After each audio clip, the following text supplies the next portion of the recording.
வணக்கம். இன்றைக்கி நம்ம பார்க்கக்கூடிய ராசி கடகம். இந்த கடக ராசிக்கான குரு பயிற்சி பலனை பார்ப்போம். கடக ராசிக்கு குரு தற்பொழுது முதல் வீட்டில் இருக்கிறார், 12ஆம் வீட்டில் இருக்கிறார். பயிற்சிக்கு அப்புறம் உங்கள் ஜென்மத்தில் வந்து விடுவார். அதே நேரத்தில் குரு உங்கள் ராசிக்குள் வருவது உங்களுக்கு மிகவும் நன்மையாகும். குரு உங்கள் 9வது மற்றும் 6வது வீட்டிற்கு அதிபதி ஆவார். 9ஆம் அதிபதி லக்கணத்தில் உச்சம் பெறுவதுங்கிறது ஒரு மிகப்பெரிய ஒரு யோகம்னு சொல்லலாம். அதே நேரத்தில் குருவின் இந்த பயிற்சி உங்களுக்கு மகத்தான வெற்றியையும் தரும். உங்களை ஒரு நல்ல ஒரு முடிவெடுக்க வைக்கும், திறனை கொடுக்கும். நீங்கள் ஒரு அழகாக இருக்க விரும்புவீர்கள். நீங்கள் முன்னேறி நல்ல சில செயல்களை செய்வீர்கள் மற்றும் நல்லவர்களின் துணையுடன் வருவீர்கள். உங்கள் புகழையும் நற்பெயரையும் அதிகரிக்கும். உங்கள் ஆரோக்கியமும் வலுவடையும்.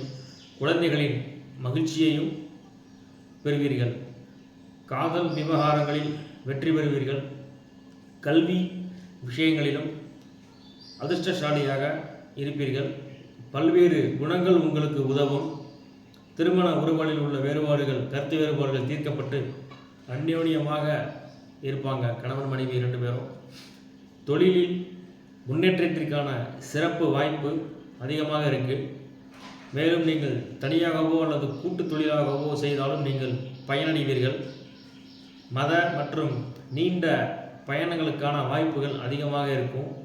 இதன் காரணமாக சமூகத்தில் உங்கள் செல்வாக்கு வலுவாக அமையும் மற்றும் உங்கள் புகழ் அதிகரிக்கும். பண ஆதாயங்களுக்கு ஒரு நல்ல வாய்ப்புகள் கிடைக்கும் சொல்லலாம். மேலும் உங்கள் ராசிக்கு 6க்குடைய கிரகமும் அவர் தான், 9ஆம் அதிபதியும் அவர் தான். அவர் ஜென்மத்தில் உச்சம் பெறாருனாக்க அது ஒரு பெரிய ஒரு ராஜயோகத்தை கொடுக்கும்னு சொல்லலாம். அதே நேரத்தில் கோச்சார ரீதியாக நம்ம எந்த ஒரு பலனை சொன்னாலும் அது அனைவருக்குமே பார்த்திங்கன்னா ஒரு 100ல் ஒரு 5% தான் அது பொருந்தும்.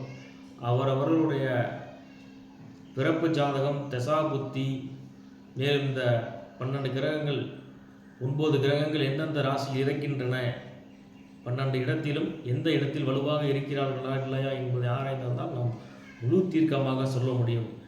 எனவே இந்த கடகராசிக்கான இந்த குரு பயிற்சி பலனை நான் உங்களுக்கு சொல்லியிருக்கேன். எனவே நீங்களும் பாருங்கள், பார்த்துட்டு பகிருங்கள். மேலும் வியாழக்கிழமை சைவமாக சாப்பிட்டு குடும்பத்தில் அனைவரும் சைவமாக இருக்கணும், விரதமாக இருக்கணும். சாயங்காலம் போயிட்டு தட்சிணாமூர்த்தியை நல்லா மனசார வழிபடுங்க. உங்களுக்கு நற்பலன்களை வாரி வாரி அவர் நல்லா வணங்குவார்.